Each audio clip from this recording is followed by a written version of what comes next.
Good afternoon, one and all. A bit of letter carving today.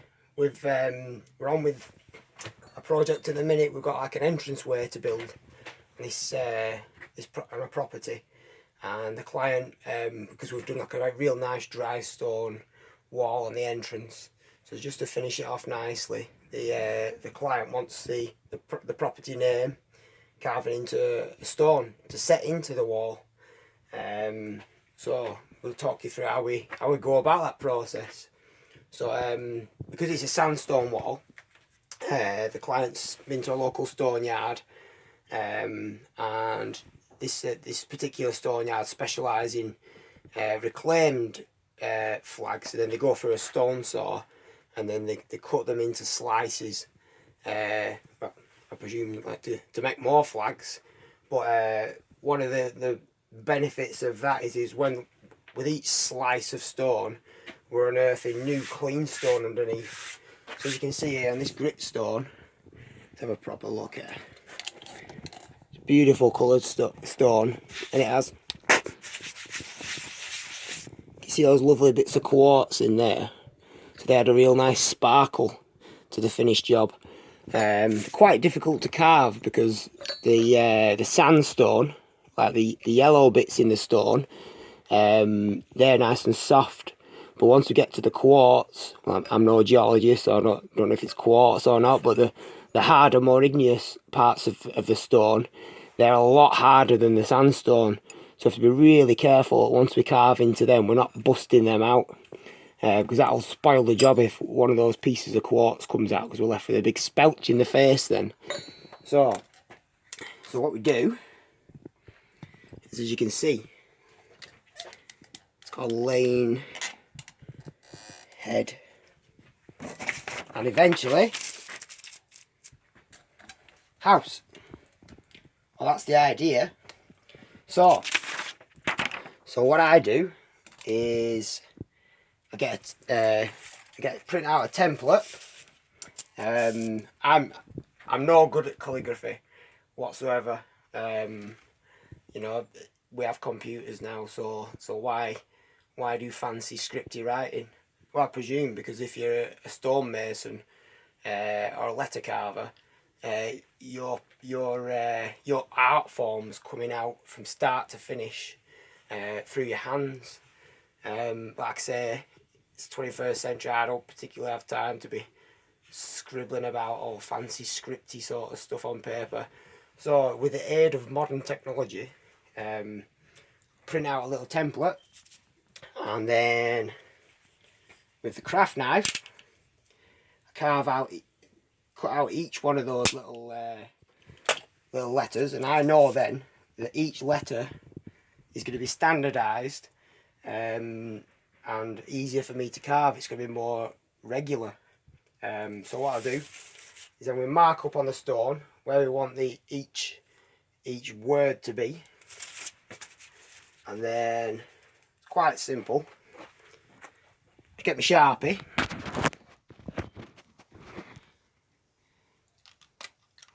and then I'll just scribe into it. So you can see there, I want to mark my stone. So what I do is I'll mark out the outline of each, the infill of each stone, and then with these tungsten carbide chisels here, marvellous bit of kit, these. So as you can see, you've got different sizes, going out from about 1 inch down to about 3mm there. And if you look on each one, you see there, we've got real nice right angles on the edge of the stone. So more about that later. So what I'll do is then I will mark the outline of each stone, and as you can see, that gives me an outline to carve out inside. So we just quietly away, we just keep working out, and what we use is this is called a dummy hammer. Now the thing with tungsten carbide is it's an incredibly hard material. As you can see, a closer look, this bit here is just normal steel, and then the very tip is the tungsten carbide. That's an incredibly hard material, and it cuts through stone like a knife through butter. It's a lot easier than just braying away with a bit of steel. But the thing is with the tungsten carbide tips is because it's so hard, we either have to use, I haven't got one here, the nylon mallet or the dummy hammer. Now because I'm only, let's have a look.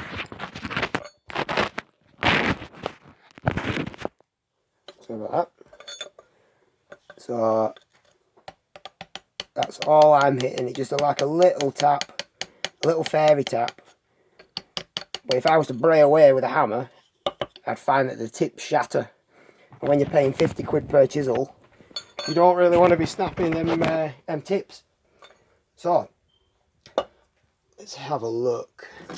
So what we're aiming for is when we're letter carving is... Oh. So what I'm doing is that profile there is what we want in each letter. It wants to be a real nice right angle, because it's like a sharper, more defined letter then. Have a look at that. So luckily that's a right angle, so it's a lot easier for me to work to.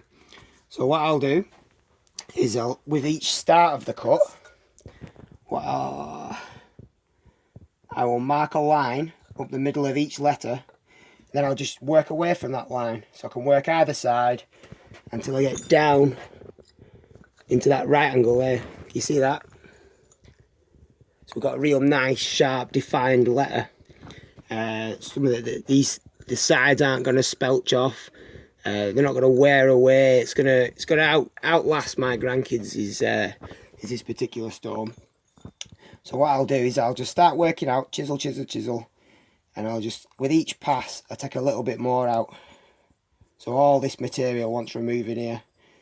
Keep going, work it all out until we get like a real nice flat edge there. And what I can do then is I can chisel that way down into each letter until I'm left with a real little bit of material there. And eventually, that's what we want to be ending up with.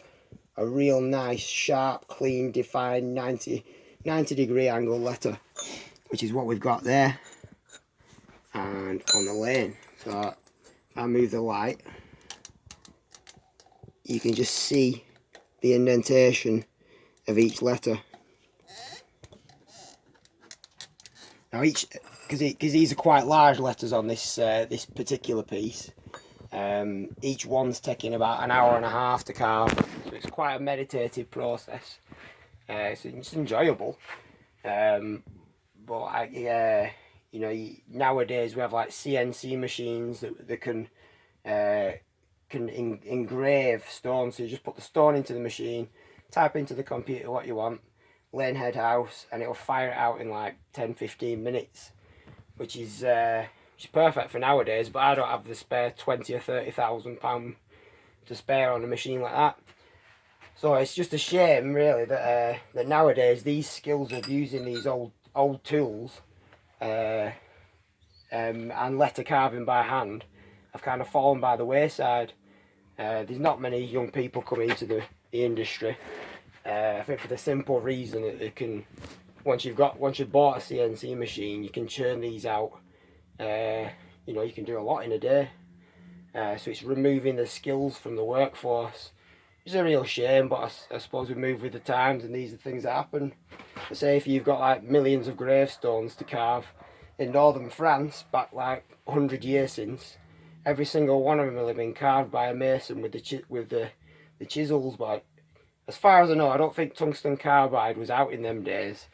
So what they'll just use is steel chisels, and then, you know, every 10-15 minutes they'll just run it on an oil stone, sharpen that edge off, so they're left with like a nice clean cutting edge. Obviously it's very, very labour intensive. It's quite remarkable to think that how many, you know, if say, I don't know, say if there's 5 million graves, each one of them might have 30-40 letters in it. That's a lot of work. It's like millions and millions of man hours. You know, and it's a shame that those masons have gone, and the families have gone, and all we're left with now is these pieces of stone for us to come and admire for years to come. So I've probably got about another 10 or 15 hours left on this project. So what we'll do is I'll keep chiseling away, and then at the end of it we'll come back and we'll see what the project looks like. Right, we'll see you later now.